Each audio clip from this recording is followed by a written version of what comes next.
Okay. Well, folks, just got off the phone trying to make sense of what is the real story. Every story has multiple facets. Some say this is the real story.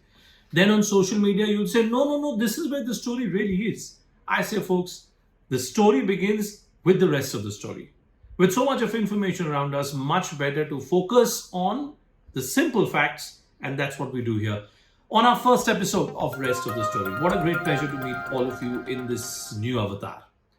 Tonight, folks, we begin with the story which has literally been thrust upon us by the central government. This move of imposing a 28% multiple time entry tax on the business of online gaming. Of course, there will be many who will say that at the end of the day, is this not too much of an urban phenomenon? आखिरकार कितने लोग हैं जो online gaming खेलते हैं, जो online betting करते हैं? Why the hullabaloo then over the imposition of a 28% tax? Something which has actually been approved of by the GST Council. At least that's what the central government would like to argue in its defense. So why this hullabaloo then? What the finance ministry mandarins have done in order to increase the tax booty for the center is this. If you go to a casino, well, now get ready to pay 28% GST on the face value of all the chips which you have purchased. If you're a horse racing enthusiast, then a 28% tax on the overall bet that you have placed with the bookmakers. And if you are in the business of online gaming, then you will have to pay tax at the entry level itself for the entire bet that you may have placed. There are those like BharatPe founder Ashwin Grover who have taken to social media in a massive way, accusing the central government of killing a golden goose. Basic argument being made is that it's wrong to impose a 28% tax first at the entry level for any enthusiast, and then again pay a 30% TDS on whatever they win. Because if they do that, then the business itself as such ends up becoming an unsustainable business. Some are suggesting that it's like killing the golden goose, which had assumed a valuation of $10 billion. There's a joke too, by the way, which is now doing the rounds. Whoever sponsors the Indian cricket team jersey, like Sahara or Byju's and now Dream 11, ultimately ends up getting ... Reality is that this move from the central government has been in the pipeline for a while. States in southern parts like Andhra, Telangana, Tamil Nadu do not see any difference between a game of skill and a game of chance. There is political consensus in our country that all online gaming is basically online betting. Platform owners have tried their best over the last couple of years to drive home this difference between a game of skill and a game of chance, but to no avail. Fantasy sports may be different from online betting, that they may argue that there are enough safeguards that they have built in, but the government and the lawmakers are not willing to buy that. So where are we? There is absolutely no difference now between a game like online rummy or a game like a fantasy sport.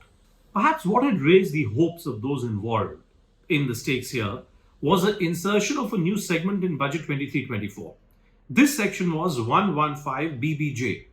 This section defined an online game as one that was being offered on the internet and was accessible through a computer resource, including any telecom device. Initially, the view that was expressed was that TDS will be levied in this sector only and only on winnings exceeding 10,000 rupees. However, that's not the case anymore. It's not as if that this move has been sprung suddenly. Just for a moment, take a look at the list of states, and it's a rather long one that I've declared the world of online gaming as one which is full of evils. Sikkim regulates digital casinos, offering games like blackjack under the Sikkim Online Gaming Regulation Act of 2008. Operators are required to obtain a license under this act and only allowed to offer the games at intranet terminals. In Meghalaya, the government allows land-based and digital casinos under the Meghalaya Regulation of Gaming 2021. In Nagaland, the Nagaland Prohibition of Gambling and Promotion of Regulation of Online Games of Skill 2016, regulating poker in the state as a game of skill. In Telangana, in Karnataka, in Tamil Nadu, similar laws looking at the sport as one essentially which is dealing only and only with gambling. So what should be the way forward, honestly, folks? If anything, remember, this is Modi Sarkar. It's not a government which likes to overturn its own decision once it's taken them. So, for all the crying which is being indulged in right now by the stakeholders in online gaming, here's my 2 cents. Stop whining. Nothing's going to change. Approach the courts if you wish. But if you do that, well, do so at your own peril. Perhaps only fair for us to remember that we are a country where common households do not keep a Mahabharat, as it brings bad luck. What is the never-ending memory of the Mahabharat? Isn't it that game of jua, that game of gambling, in which Draupadi unfortunately ended up being laid down as a pawn itself?